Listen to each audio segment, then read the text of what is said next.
என் செல்ல குழந்தையே, இன்று உன் வராகி அம்மா உனக்கு ஒரு அவசரமான செய்தியினை கொண்டு ஓடோடி வந்திருக்கின்றேன். அவசரமாக கொண்டு வந்த இந்த செய்தியினை என் பிள்ளை நீ மட்டும் தனிமையில் கேட்க வேண்டும். ஏன் தெரியுமா? நான் கொண்டு வந்திருக்கின்ற இந்த நல்ல செய்தியினை என் பிள்ளை நீ மட்டும் கேட்டால் போதும் என்று அம்மா நினைக்கின்றேன். உன்னுடைய கஷ்டங்களை பகிர்ந்து கொள்ளாதவர்களிடத்தில் உன்னுடைய இந்த சந்தோஷத்தையும் நீ பகிர்ந்து கொள்ள வேண்டாம் என்று உன் தாயானவள் நான் நினைக்கின்றேன். என் பிள்ளை பட்ட கஷ்டங்கள் எத்தனை, என் பிள்ளை தனிமையில் வாடிய நாட்கள் எத்தனை, என் குழந்தைக்கு மனதில் இருந்து போட்டு அழுத்திய பிரச்சனைகளை வெளியில் யாரிடமும் சொல்ல முடியாமல் தவித்த தவிப்புகள் எத்தனை. இத்தனைக்கும் மேலாக கஷ்டம் என்று ஒருவரிடம் நீ நிற்கும் பொழுது திரும்பி கூட பார்க்காமல் சென்றதுதான் உன் மனம் எத்தனை பாடுபட்டது என்பதனை நான் நிச்சயமாக உணர்வேன். என் குழந்தை, யாரிடத்திலும் அத்தனை சுலபமாக உதவி என்று நின்று விட மாட்டாய்.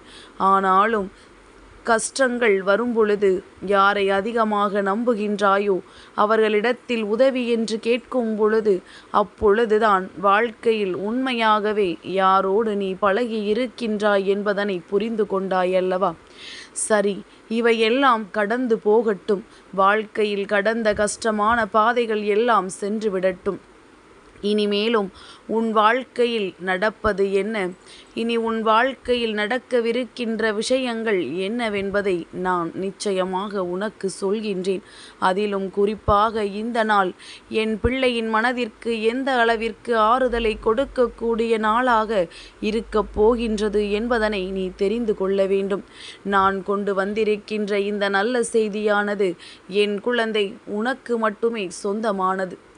என் தங்கமே, சந்தோஷம் அதிகமாக வாழ்க்கையில் வந்துவிட்டது என்றால் கூட அதை மற்றவர்களிடத்தில் பகிர்ந்து கொள்ள வேண்டாம். ஏனென்றால் அவர்களின் கண் உன் மீது பட்டுவிட்டால் அது கூட கண் திருஷ்டியாக மாறி உனக்கு மேலும் கஷ்டங்கள் வந்துவிடும். சந்தோஷம் நிலைத்திருக்காமல் மீண்டும் சோதனைகள் வருவதற்கான வாய்ப்புகள் இருக்கின்றது. உன்னை சுற்றி இருக்கின்ற பொல்லாத மனிதர்களிடத்திலிருந்து தப்பிக்க வேண்டும் என்றால் என் பிள்ளை சில நேரங்களில் நீ நடிக்கத்தானே வேண்டி இருக்கின்றது. இவர்கள் நடித்து நடித்து வாழ்க்கையில் உன்னை ஏமாற்றினார்கள் அல்லவா? அவர்களுக்கு நீ அதற்கு பதிலடி கொடுக்க வேண்டிய காலகட்டம் இப்பொழுது வந்திருக்கின்றது. என் தங்கமே, முதலில் நீ இந்த வாழ்க்கையில் மிக பெரிய முன்னேற்றத்தை அடைய வேண்டிய பக்குவம் உனக்கு இப்பொழுது வந்துவிட்டது.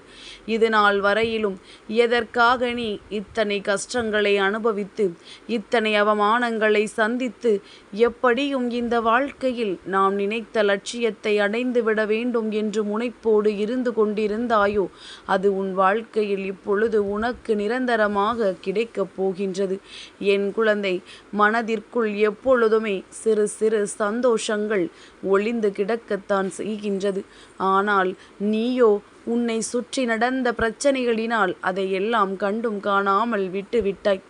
என் பிள்ளையே, ஒரு சிறு குழந்தையினுடைய சிரிப்பு கூட உன்னுடைய மனநிலையை மாற்றும் என்கின்ற நேரத்தில் நீ சந்தோஷம் முழுவதும் உன் வாழ்க்கையில் நிறைந்திருக்கின்ற நேரத்தில் அதை கண்டும் காணாமல் விட்டு விட்டாய். இனிமேலும் என் குழந்தை, அடுத்தவர்களுக்காக உன்னுடைய சந்தோஷத்தை தொலைத்து விட்டு நிற்காதே. உன் வாழ்க்கையில் உனக்கென்று இருக்கின்ற சில உறவுகள், உன்னோடு நல்லபடியாக பேசுகின்ற சில நட்புகள் என்று ஒரு சிலர் இருக்கத்தான் செய்கின்றார்கள். யாரோ ஒருவர் செய்த வேலையினால் அடுத்து நீ மற்றவர்களை அனைவரையும் வெறுத்து விடாதே. என் பிள்ளையே, உண்மையான அன்பு கொண்ட ஒருவர் உன் வாழ்க்கையில் உனக்கே என்று நிரந்தரமாக வரத்தான் போகின்றார். என் குழந்தை, நீ நினைத்த லட்சிய பாதையில் நீ நல்லபடியாக சென்று உனக்கான இலக்கை அடையத்தான் போகின்றாய். கஷ்டங்களும் துன்பங்களும் வரும் பொழுது உன்னை விட்டு விலகி நின்றவர்கள் எல்லாம் அன்று உன் பின்னால் உன்னை தேடி வருவார்கள். உன்னிடத்தில் வந்து அவர்கள் கையேந்துகின்ற நிலைமை ஒரு நாள் அவர்களுக்கு வந்துவிடும். என் பிள்ளையே, நீயாவது அவர்களிடத்தில் உதவிதான் சென்று கேட்டாய். ஆனால் அவர்கள் உன்னிடத்தில் கையேந்துகின்ற நிலைக்கு தள்ளப்படுவார்கள். உன்னுடைய வாழ்க்கையில் உனக்கென்று இருக்கின்ற நல்ல நிலைகளை எல்லாம் அவர்கள் நிச்சயமாக தன் வசமாக்க நினைத்த நினைத்தார்கள் அல்லவா? நீ நல்லது நடந்துவிட்டது என்று சொன்னவுடன் பொறாமை எண்ணங்கள் கொண்டார்கள் அல்லவா? இனி அவர்கள் அதுபோன்று தன் வாழ்க்கையில் நடந்தது என்று வெளியில் சொல்ல முடியாத அளவிற்கு கஷ்டங்களையும் காயங்களையும் அனுபவிக்கப் போகின்றார்கள். இது இந்த வராகி நான் கொடுத்த தண்டனை கிடையாது. நீ அவர்களுக்கு கொடுக்க சொன்ன தண்டனையும் கிடையாது. மாறாக அவர்கள் செய்த பாவங்களுக்கான பலன்கள் அவர்களுக்கு சென்று சேர்கின்றது என்பதனை நீ புரிந்து கொண்டால் போதும். என் பிள்ளையே, இப்பொழுதெல்லாம் யாரும் யாரையும் பழி வாங்க வேண்டிய அவசியம் கிடையாது. அவரவர் செய்கின்ற பாவத்திற்கான பலனை அவர்கள் நிச்சயமாக அனுபவித்தே தீருவார்கள் என்பதில் எந்த ஒரு மாற்று கருத்தும் கிடையாது. யாருடைய வாழ்க்கைக்கும் இங்கு யாரும் பொறுப்பேற்பதில்லை. யார் என்ன நினைத்தாலும் அதை பற்றி யாரும் கவலைப்படுவதும் இல்லை. தான் என்பது மட்டுமே அவர்களுக்கு முக்கியமாக இருக்கின்றது. தனக்கு என்று மட்டுமே எல்லாவற்றையும் நினைக்கின்றார்கள். அடுத்தவர்களுக்கு கொடுக்க வேண்டும். தான் உண்ட உணவு மீதி மிச்சம் இருந்தால் கூட அதை தூர போடுவதற்குத்தான் மனது வருகின்றதை தவிர பசியான வயிற்றில் இருப்பவர்களுக்கு அந்த உணவை கொடுத்துவிட வேண்டும் என்று இங்கு சிலருக்கு மனம் வந்து விடுவது கிடையாது. ஆனால் என் பிள்ளை, நீயோ உனக்கு இல்லை என்றாலும் அடுத்தவர்களுக்கு கொடுத்து உதவுகின்ற மனது கொண்ட பிள்ளை அல்லவா? உன் வாழ்க்கையில் இது போன்ற மனிதர்களை எல்லாம் நீ சந்தித்துதான் வந்திருக்கின்றாய். யார் யார் எப்படிப்பட்டவர்கள் என்பதை எல்லாம் புரிந்து கொண்டுதான் நீ இருக்கின்றாய். இனி இந்த வாழ்க்கையில் உனக்கு கிடைக்கின்ற விஷயங்கள் எல்லாவற்றிற்கும் மேலாக என் பிள்ளை, நீ அனுபவிக்கக்கூடிய சந்தோஷத்தை பற்றி மட்டுமே நீ அதிகமாக சிந்தித்து கொண்டிரு. சந்தோஷத்தை பற்றி நினைத்தால் அது தானாக உன் கைகளில் வந்து சேரும். கஷ்டங்களை பற்றி நினைத்து கொண்டிருந்தால் மேலும் மேலும் கஷ்டங்கள் தான் வரும் என்பதனை நீ மறந்து விடாதே. என் பிள்ளையே, இந்த வாழ்க்கை உனக்கு கொடுத்திருக்கின்ற அற்புதமான இத்தனை நாட்களையும் நீ ஏனோதானோவென்று கடந்து வந்து விட்டாய். ஆனால் இனிமேலும் அப்படி நீ கடக்கக்கூடாது. ஒவ்வொரு நொடியையும் நீ அனுபவிக்க வேண்டும். உன் தாயானவள் என்னுடைய முகத்தை பார். உன் அம்மா உன்னிடத்தில் பேசுகின்ற வார்த்தைகளை தெளிவாக கேள். நிச்சயமாக உனக்கே நம்பிக்கை பிறந்துவிடும். உன்னால் முடியும் என்கின்ற எண்ணம் உனக்குள் வந்துவிடும். என் பிள்ளையே, இனி நிதானமான வாழ்க்கை, நல்ல சிந்தனையோடு நீ வாழ்ந்து விட வேண்டும். யாருக்காகவும் இந்த வாழ்க்கையை வாழ வேண்டிய அவசியம் உனக்கு ஒருபொழுதும் ஏற்பட்டது கிடையாது. இங்கு யாருமே உனக்காக இல்லை என்பது மட்டும் உனக்கு தெளிவாக தெரியும் பொழுது நீ மட்டும் ஏன் மற்றவர்களுக்காக வாழ நினைக்கின்றாய்? யாருக்கும் இங்கு எந்த தியாகத்தையும் செய்ய வேண்டிய அவசியம் உனக்கு இல்லை என்பதை புரிந்து கொள்.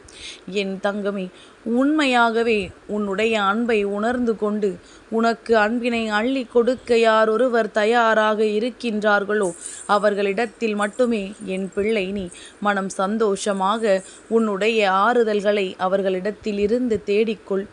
என் பிள்ளையே, மற்றபடி யாருக்கும் தேவையில்லாமல் பதில் சொல்லிக் கொண்டிருக்க வேண்டிய அவசியம் உனக்கு இல்லை என்பதை புரிந்து கொள். அவர்கள் விருப்பத்திற்கு இங்கே காரியங்கள் நடந்து கொண்டிருக்கிறது.